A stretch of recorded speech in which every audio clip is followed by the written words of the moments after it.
Welcome to my channel. ఈరోజు మన ఛానల్లో ఏకాదశి కదండి. ఈరోజు నేను కృష్ణుని గుడికి పోయినానండి. అక్కడ శివాలయంలో అభిషేకాలు జరుగుతున్నాయి. ఇక్కడ నార్త్ సైడ్ అంతా శ్రావణ మాసము మొదలైందండి. పుణ్యం నుంచే మొదలవుతుంది.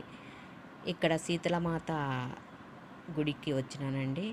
అమ్మవారికి కుంకుమ, పసుపు, పూలు పెడతారండి. దీపాలు కానీ అగరబత్తులు కానీ వెలిగించరండి. ఈమె శీతలమాత అంటే చల్లనీళ్ళతోనే పూజ చేస్తారండి. స్నానం చేసి ఈమెకు ఇదే స్పెషల్ అండి.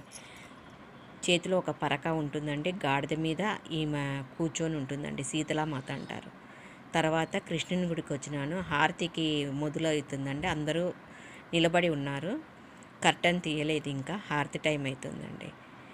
ఇప్పుడు కర్టన్ తీసి హారతి ఇస్తారండి. ఇదిగోండి శ్రీకృష్ణుడు, శ్రీమన్నారాయణుడు హారతికి టైం అయిందండి. హారతి ఇస్తున్నారు. ప్రతి ఏకాదశికి 11 గంటలకు హారతి ఉంటుందండి. అందరము నిలబడే ఉంటాము. చాలా బాగుంటుంది. మీకు ముందు వీడియోలో కూడా ఏకాదశి రోజు చూపించినాను. ఇలా మేము నార్త్ సైడ్ అంతా ఒకటేసారి హారతి ఇస్తారండి. ఎవరు వచ్చినా ఇవ్వరండి. ఇదే ఇక్కడ స్పెషల్. ఇప్పుడు హారతి మొదలైందండి. అందరు సైడ్కు తిరగండి అని చెప్తున్నారండి. గుడికి ఎదురుగా ఎవరు నిలబడద్దండి అని చెప్తున్నారు. స్వామికి ఎదురుగా ఎవరు నిలబడద్దండి. ఇటువైపు ఆడవాళ్ళు, అటువైపు మగవాళ్ళు నిలబడి మధ్యలో దారి వదలండి అని చెప్తున్నారండి. అలా హారతి జరుగుతూ ఉంటుందండి. ఏకాదశి రోజు హారతి 11 గంటలకు ఇస్తారండి. మళ్ళా నైట్ 8 గంటలకు ఉంటుందండి. ఇక్కడ ఉత్సవ విగ్రహాలండి. కింద పైన మూర్తి అండి. గర్భస్థలంలో అలంకారం అంతా పూజారే చేస్తారండి. చూడండి ఎంత బాగుంటుంది. ఏకాదశి రోజు అభిషేకము, అలంకారము అంతా చేసింటారండి. తర్వాత హారతి అయిపోయిన తర్వాత చెప్పినాను కదండి, వచ్చిన భక్తులందరము ఇలా మనం బయట గుడి కాదండి, గర్భస్థల గుడి చుట్టూతా ప్రదక్షిణలు చేస్తారండి. ఇక్కడ హిందీలో పరిక్రమ అంటారండి. నాకు హిందీనే వస్తూ ఉంది, క్షమించండి. ప్రదక్షిణ చేస్తారండి. ఇలా అందరము మొగోళ్ళు, తర్వాత వెనకాల ఆడోళ్ళము హరే రామ హరే కృష్ణ అని చెప్తూ ప్రదక్షిణ చేస్తామండి.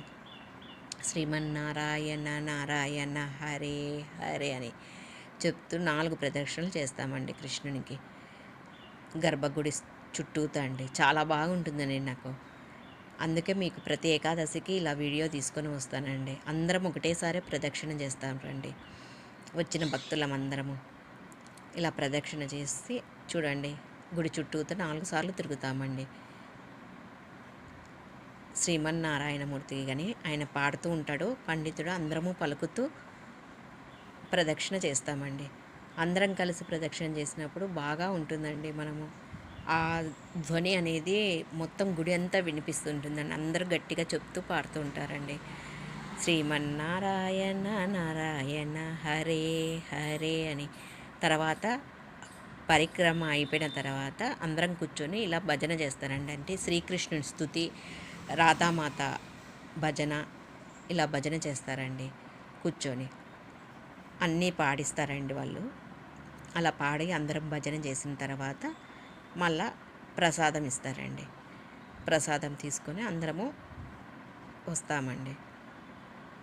ఇలా ప్రసాదం తీసుకొని దేవునికి మళ్ళీ దర్శనం చేసుకొని ఇంకా అందరం ఇంటికి బయలుదేరుతామండి. చాలా బాగుంటుందండి. థ్యాంక్స్ అండి.